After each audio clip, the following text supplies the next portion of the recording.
Olá a todos, bom dia. Na videoaula de hoje vamos analisar o projeto de controladores avanço e atraso de fase utilizando o método da resposta em frequência. Utilizaremos novamente o diagrama de Bode para sintonizar o compensador de forma a atender os requisitos do regime transiente e estacionário de sistemas dinâmicos. O primeiro objetivo de um controlador do tipo avanço e atraso de fase é atender às especificações do regime estacionário e transiente. A utilização das duas estruturas, uma para o avanço e uma para o atraso, na estrutura do controlador, oferece mais condições para correções de desempenho do sistema do que cada um dos compensadores quando eles trabalham de forma isolada. Existem diversas formas de projetar um avanço e atraso de fase. O método que apresentaremos aqui visa utilizar o atraso de fase com função estabilizante, reduzindo o ganho em altas frequências, e com o avanço de fase melhorando a margem de fase do sistema de forma a atender o regime transiente. A estrutura matemática de um avanço e atraso de fase é composto de uma estrutura de atraso de fase da forma Kc que multiplica S mais ômega Z sobre S mais ômega P, sendo que o sobrescrito AT se refere ao atraso de fase, o ganho, o polo e o zero. Essa estrutura é conjunta com uma de avanço de fase da forma Kc que multiplica S mais ômega Z sobre S mais ômega P, e aqui estou dizendo que o sobrescrito AV quer dizer que são referentes ao avanço de fase. Aqui Kc do atraso e o Kc do avanço são os ganhos estáticos unitários de cada um dos compensadores, sendo que o produto Kc do atraso vezes o Kc do avanço, este produto vai ser igual a 1. Ou seja, ao final, a estrutura em cascata dos dois compensadores será unicamente essa, com o controlador com dois polos e dois zeros a serem determinados. Importante ressaltar que o compensador avanço e atraso de fase pode ser projetado utilizando estrutura unicamente passiva, ao contrário de um controlador PID, que assim como esse controlador visa atender os requisitos de regime transitório e estacionário, mas que necessita de circuitos ativos com amplificação necessários para a sua implementação física. Vamos agora ver como projetamos os valores dos zeros e polos do controlador avanço e atraso. Temos 4 parâmetros a serem determinados para o projeto: a frequência do zero do avanço de fase, a frequência do polo do avanço de fase, a frequência do zero do atraso de fase e a frequência do polo do atraso de fase. Então, esses 4 valores, o projeto vai ser unificado de todos eles, ou seja, o procedimento que iremos adotar irá relacionar todas essas grandezas de forma conjunta. Vamos inicialmente utilizar um eixo das frequências para ilustrar a forma como iremos determinar todas as frequências do compensador. Primeiro, temos que calcular a banda passante do sistema, ômega BP, que deve ser feita em função dos requisitos de transitório do sistema. Isso já vimos para o projeto de um avanço de fase. Essa é uma especificação muito importante para o regime transiente, só que diferentemente do projeto em avanço de fase, onde a verificação da banda passante era feita ao final do projeto, a posteriori, agora para o avanço e atraso, essa frequência servirá como base para o restante do projeto controlador. A definição da frequência da banda passante é a sua atenuação de menos 3 decibéis após o cruzamento em 0 dB. Neste cruzamento em zero será a frequência da margem de fase. Logo, a frequência da margem de fase deve ser próxima à frequência da banda passante. Vamos então considerar que ômega-MF é 20% menor que ômega-BP, ou seja, ômega-MF vai ser igual a 0,8 de ômega da banda passante. Com a especificação do overshoot ou amortecimento do sistema compensado, calcula-se a margem de fase requerida, com o acréscimo daquela margem extra, e a soma de tudo isso será a margem de fase do sistema compensado requerido φm índice C. Com o ponto de operação do sistema não compensado, calcula-se então a margem de fase atual do sistema, definida aqui como sendo φm não compensado. Fazendo a diferença entre os dois termos, nós chegamos aqui à variação da margem de fase delta φm necessária ao sistema. Esse processo é idêntico ao que fizemos para o avanço de fase. Com delta φm, nós calculamos o valor de beta. A diferença agora é que não precisamos mais definir ômega-MF, pois já calculamos ele aqui no início em função da frequência da banda passante do sistema. Logo,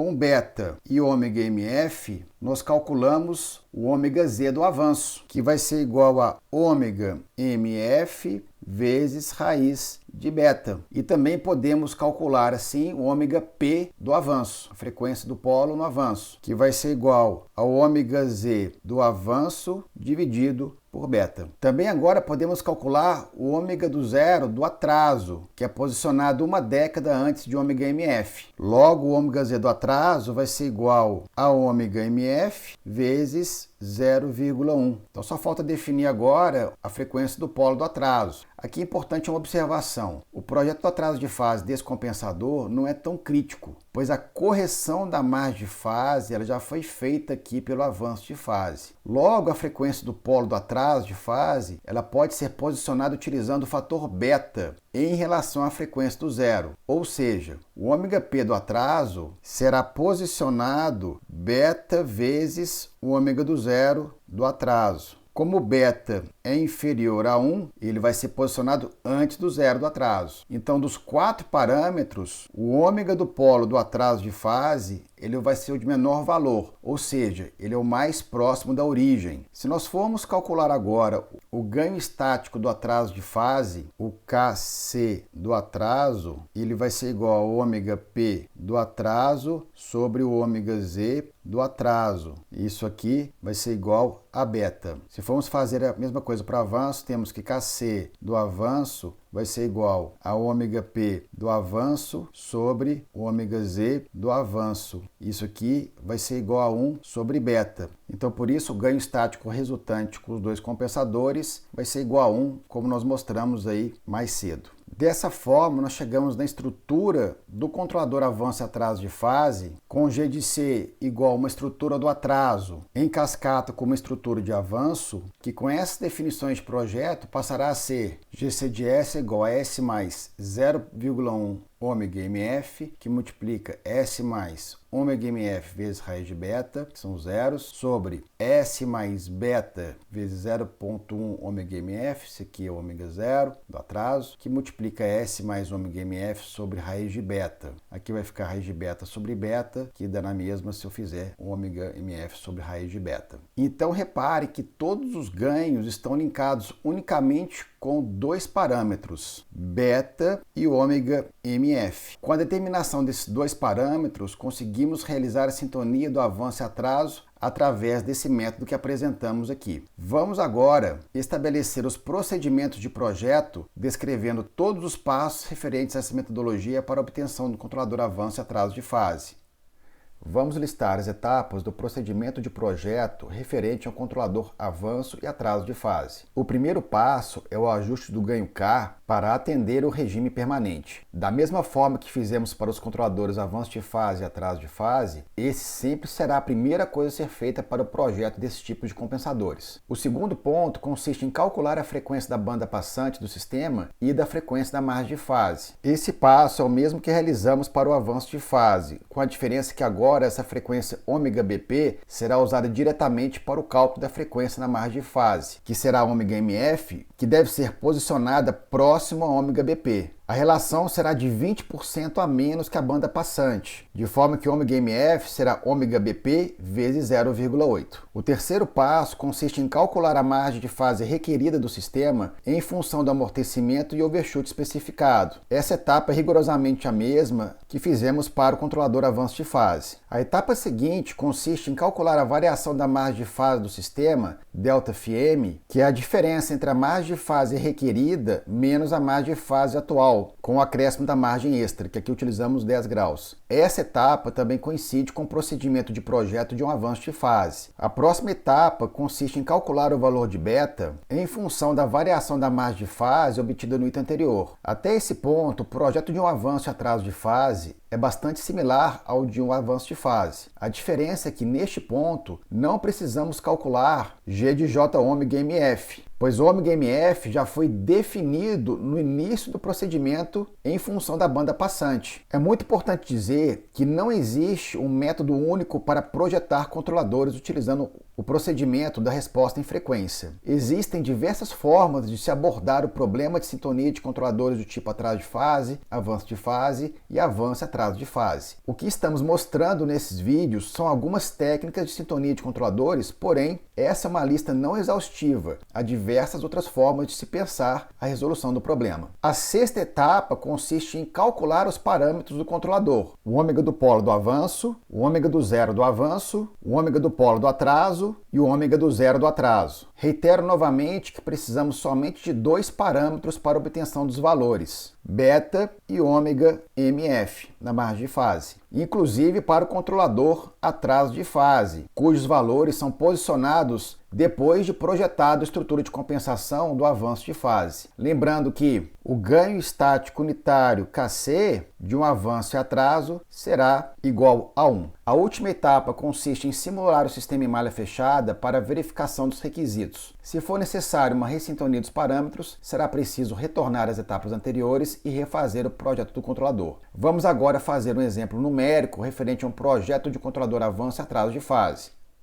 Neste exemplo, vamos projetar um controlador avanço e atraso de fase para o sistema G de S igual a K, que multiplica S mais 10, sobre S, S mais 5, S mais 15, com realimentação unitária para atender a especificação em regime estacionário para KV igual a 1500, regime transiente com overshoot 15% para a resposta do grau unitário, com tempo de assentamento de menor que 0,3 segundos. O primeiro passo, como sempre, consiste em atender o erro em regime permanente. A especificação de KV igual a 1500 implica que o limite de SG de S, quando o S tende para zero, tem que ser igual a 1500, fazendo com que K, nessas condições, seja igual a 11.250. Pelo MATLAB, o comando dcgain calcula o ganho estático da função, de forma que podemos calcular isso de forma automática utilizando esse comando, aqui com o argumento S vezes G de S. Logo, dado KV como entrada, é possível, através desse script, obter o ganho K para atender a especificação em regime estacionário. O passo seguinte consiste em calcular a frequência da banda passante, ômega-BP, e a frequência da margem de fase, ômega-MF. Para um overshoot desejado de 15%, o fator de amortecimento correspondente é igual a 0,5169. E para um tempo de assentamento de 0,3 segundos, obtém-se a frequência da banda passante do sistema, ômega-BP, igual a 32,30 radianos por segundo. Vamos considerar então que a frequência da margem de fase é igual a 80% da frequência da banda passante. Logo, o ômega da margem de fase vai ser igual a 25,84 radianos por segundo. Aqui está mostrado o script MATLAB para o cálculo das duas frequências em função do overshoot e do tempo de assentamento desejado. Neste passo, nós vamos calcular a margem de fase requerida do sistema compensado. Como nós calculamos o fator de amortecimento desejado de 0,5169, substituindo este valor na fórmula da margem de fase, que relaciona o amortecimento com a margem de fase, nós obtemos o valor φm calculado de 53,17 graus. Nós vamos adicionar uma margem extra. Dessa vez, vamos adotar uma margem residual de 15 graus do controlador. Assim, nós chegamos a uma margem de fase do sistema compensado requerida igual a 68,17 graus.